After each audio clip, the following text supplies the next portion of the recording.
The crisp air of the courtroom was heavy with tension, the sort that clings to the skin and makes it difficult to breathe. James Weller sat rigidly on the edge of his seat, his hands folded neatly in his lap, betraying none of the turmoil that churned inside him. Every eye in the room seemed fixed on him, some with sympathy, most with suspicion. "Mr. Weller," the judge's voice boomed, pulling James from his thoughts. He straightened up, his eyes briefly meeting those of his wife, Clara, who sat across the room. There was no trace of the woman he had married in her eyes, only a cold, calculated defiance. "Your Honor," James began, his voice steady despite the pounding in his chest, "I stand before you accused of a crime I did not commit." Clara's attorney, a sharp-featured man named Mr. Andrews, rose smoothly from his seat. "Your Honor, the evidence against Mr. Weller is clear. Mrs. Weller has suffered repeated abuse at the hands of my client," he said, gesturing towards Clara. The room fell silent as a series of photographs were projected onto the wall. They showed Clara with a bruised face and arms, defiance. The courtroom as the images sunk in. James felt a wave of nausea as he looked at them, knowing all too well he hadn't caused them. "Mrs. Weller, please tell the court about the events on the evening of September 15th, Mr. Andrews prompted. Clara stood, her voice trembling artificially as she recounted her version of the night. "James came home late, and he was drunk. He accused me of being unfaithful and he hit me. Multiple times." Whispers fluttered around the room. James clenched his jaw, fighting the urge to speak out. He waited, patiently, as the scene played out, the scene Clara had set. "Thank you, Mrs. Weller." No further questions, Mr. Andrews concluded.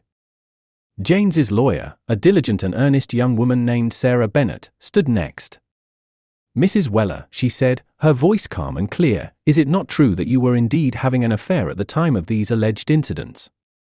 Clara hesitated, her eyes darting nervously. That's not relevant." "But it is," Sarah pressed on gently. "Could it be possible that these injuries were not inflicted by my client but someone else?" I don't know what you're talking about," Clara stammered, her facade cracking. Sarah turned to the judge. "Your Honor, I would like to call Mr. Kevin Lowell to the stand." A murmur swept through the courtroom as a tall, broad-shouldered man made his way to the stand. His confident stride was in stark contrast to Clara's nervous glances. James watched as the man who had come between them swore to tell the truth. "Mr. Lowell," Sarah began, "what is your relationship to Mrs. Weller?" "We're friends," Kevin replied, his voice low. "Isn't it true that you were with Mrs. Weller on the night of September 15th? Sarah asked, her gaze not wavering. Kevin paused, his eyes flickering toward Clara before he nodded slowly. "Yes, we were together." "And did you, at any point during your time together, become physical with Mrs. Weller?" Kevin's silence filled the room. Finally, he muttered, "Yes, but it wasn't supposed to." "Thank you, Mr. Lowell. No further questions." As Kevin stepped down, the room buzzed with the weight of his admissions. James felt a bittersweet vindication stirring within him. Sarah turned to the jury, her expression solemn. "Ladies and gentlemen, you have seen today that things are not always as they appear. We ask you to consider not just the easy story, but the true story." As the judge called for a recess, James dared to feel a sliver of hope. The truth was beginning to emerge, layer by painful layer. The courtroom reconvenes with a palpable shift in the atmosphere. Whispers circulate, speculating about Kevin's testimony and its implications. James sits, feeling the weight of every gaze, but now with a flicker of hope igniting within him. Sarah Bennett stands confidently, ready to delve deeper. "Your Honor, I would like to call Detective Laura Hughes to the stand." Detective Hughes, a stern-faced woman with an air of no-nonsense, approaches the witness box. After taking her oath, she casts a professional glance around the room. "Detective Hughes," Sarah begins, "you investigated the allegations of domestic violence against my client. Did you find any inconsistencies in Mrs. Weller's statements?" "Yes," Detective Hughes replies, her voice firm. "There were several discrepancies in the timeline she provided. Additionally, the nature of her injuries raised questions. Could you elaborate on these discrepancies? Certainly. The injuries Mrs. Weller sustained were inconsistent with her descriptions of the alleged attacks. The bruising patterns were more consistent with a struggle or restraint rather than the direct blows she described. The courtroom murmurs, absorbing the implications of the detective's testimony. Sarah nods, allowing the weight of the expert's words to sink in before she continues. And during your investigation, did you uncover any evidence linking someone else to these injuries? We did, Detective Hughes confirms. We retrieved text messages between Mrs. Weller and Mr. Lowell that suggested a volatile relationship. Thank you, Detective. Sarah turns to the jury, her argument building. Ladies and gentlemen, the evidence suggests that the person responsible for Mrs. Weller's injuries is not my client. Before she can continue, Mr. Andrews rises, his face creased with concern. Your Honor, I request a moment to confer with my client. Granted a brief recess, the courtroom buzzes with tension and anticipation.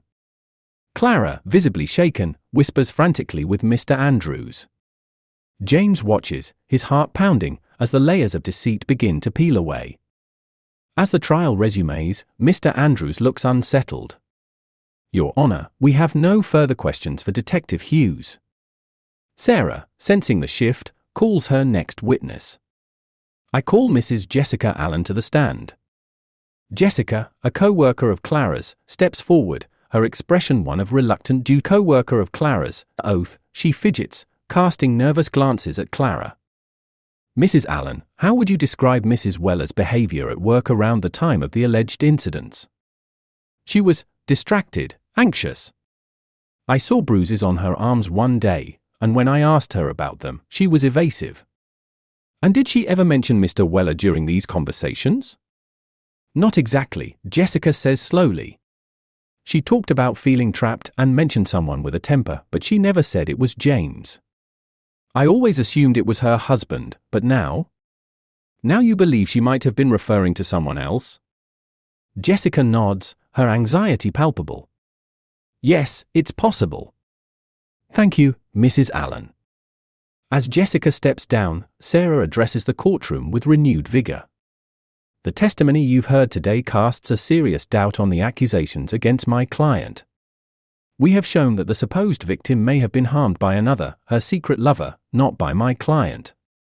As the courtroom's murmur fades into a hushed anticipation, Mr. Andrews rises, his face lined with the stress of unexpected revelations.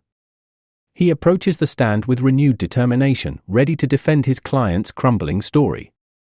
Your Honor, I request permission to re-examine Mrs. Weller, he announces, his voice steady despite the underlying tension. Clara takes the stand again, her composure less certain than before. Her eyes dart nervously around the room, avoiding James's steady gaze. Mrs. Weller, Mr. Andrews begins, you've heard the testimony given today. Is there anything you wish to clarify or add to your previous statements? Clara swallows hard, her hands clasping and unclasping in her lap. I want to apologize, she begins, her voice barely above a whisper. I wasn't completely honest. A collective gasp sweeps through the courtroom. James leans forward, his heart pounding in his chest. I was afraid, Clara continues. Kevin, he promised to leave his wife for me, but when I pressured him, he became violent. I thought if I blamed James, I could escape Kevin without risking more harm. Mr. Andrews looks visibly shaken by his client's admission, his carefully constructed case crumbling before his eyes. No further questions, Your Honor, he mutters, sitting down heavily. Sarah Bennett stands, her expression one of calm control. Mrs. Weller, did my client ever harm you in any way? No, Clara admits, shaking her head. James never hurt me. I'm so sorry. Sarah nods, allowing Clara's confession to resonate across the room. Turning to the jury, she delivers her closing argument with precision and clarity. Ladies and gentlemen, you have seen today how fear and desperation can lead someone to cast blame falsely. My client has been accused and maligned based on lies. We ask for justice, not just for Mrs. Weller, who has been a victim of another man's violence, but for James Weller, who has suffered under the weight of these false accusations.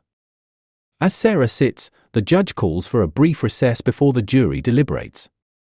The courtroom buzzes with the energy of unfolding drama, reporters typing rapidly on their laptops, capturing every moment of the trial's dramatic turn. James sits back, the tension slowly leaving his body as he contemplates the vindication that seems increasingly within reach. Clara avoids his gaze, speaking softly with her lawyer, her face a mask of regret. He gaze. The room falls silent, the air thick with anticipation. The foreman stands, a slip of paper in his hand. We, the jury, find the defendant, James Weller, not guilty of all charges.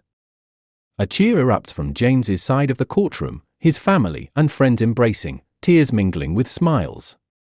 James stands, his relief palpable, but his eyes find Clara, who is being consoled by her attorney. The judge thanks the jury for their diligent service and dismisses the court. As people begin to file out, Sarah approaches James, her smile warm. "You're free, James." "It's over." James nods, his emotions a complex tapestry of relief and sorrow. "Thank you, Sarah, for believing in me." As the courtroom empties, James steps out into the sunlight, the weight of the past months lifting from his shoulders. He knows there are still challenges ahead, especially in how he will rebuild his life, but for now, he savors the taste of freedom and the promise of new beginnings. As James steps out of the courthouse, the sunlight feels harsh against his weary eyes. Around him, the world moves in its usual rhythm, oblivious to the storms he's weathered. His freedom is tangible, yet inside, the remnants of betrayal and injustice linger. As he makes his way down the courthouse steps, a familiar voice calls out to him. "James!" It's Sarah, his attorney, rushing to catch up, a stack of papers in her arms. "Wait up. There's something you need to see." James pauses, turning to face her. The relief of the trial's outcome still sits uneasily with him, like a poorly fitted suit. "What is it, Sarah? Haven't we had enough surprises for one day?" Sarah reaches him, slightly out of breath. "I wouldn't bother you if it weren't important. It's about Clara." James stiffens, his recent wounds raw at the mention of her name. "What about her?" Sarah glances around before speaking, her voice lowered. "After the trial, I did some digging. I wasn't satisfied with how things unfolded. Something about Clara's last statement didn't sit right with me." Intrigued despite himself, James nods for her to continue. "I went back to the messages between Clara and Kevin. There was a gap in the timeline, a day where nothing seemed to line up. So, I pushed for more data from the phone company, and what I found was," Sarah pauses, handing him a sheet of paper. James scans the document, his eyes widening. This is a transfer receipt. Money from Clara's account to Kevin?" "Exactly," Sarah confirms. "A large sum, transferred the day before she initially accused you. It looks like hush money." The revelation sends a chill down James's spine. So, the entire accusation might have been more premeditated than we thought.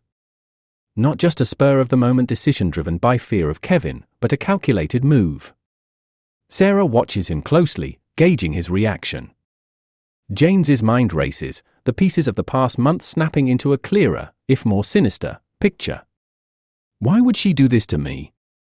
To herself? That's what we need to figure out. I think this goes deeper than just her and Kevin. Sarah's tone is serious, her usual optimism tempered by the gravity of their discovery. The implications hang between them, heavy and ominous. Then, without warning, a new voice enters the conversation. Because she wasn't acting alone. Both whirl around to find Detective Hughes approaching, her expression grim. "I've been following up on my own after the inconsistencies in Clara's statements. When I heard about the money transfer, I pushed for a deeper investigation into her finances." "And?" James prompts, his heart thudding loudly in his chest. Detective Hughes pulls out another document. Clara has been in deep with some unsavory types, loan sharks specifically. It appears Kevin was one of the enforcers. The beating wasn't just about a lover's quarrel, it was intimidation. But why drag me into this? Why accuse me? James's voice cracks with the strain of countless emotions. To divert the investigation, to protect herself from her real enemies. By playing the victim, she could gain sympathy and time, Detective Hughes explains. As they stand there, processing the twisted revelations, James feels the ground shift beneath him. The victim of his story was as much a puppet as a puppeteer, entangled in a web far beyond the domestic lies spun around them. Where do we go from here? Them. Asks, his voice steadier than he feels. I'll be pressing charges against Clara for obstruction of justice, among other things. And as for you, I suggest you take this as a new beginning, Detective Hughes states, her tone suggesting no room for argument. Sarah places a comforting hand on his shoulder. You've got another chance, James. It's rare to get such a clear slate. James nods, the weight of the past months beginning to lift, replaced by the weight of future possibilities. As he turns to leave, a thought strikes him, and he looks back at the women who stood by him, one who had torn his world apart and another who helped rebuild it. Thank you, he says, knowing no words could ever cover the depth of his gratitude. The path ahead is uncertain, and while the wounds of betrayal might never fully heal, the lessons learned will forge a new path for a wiser, more cautious James Weller. As he walks away, the sun breaks through the clouds, casting long shadows behind him, shadows that stretch out like the past, always present but forever behind him.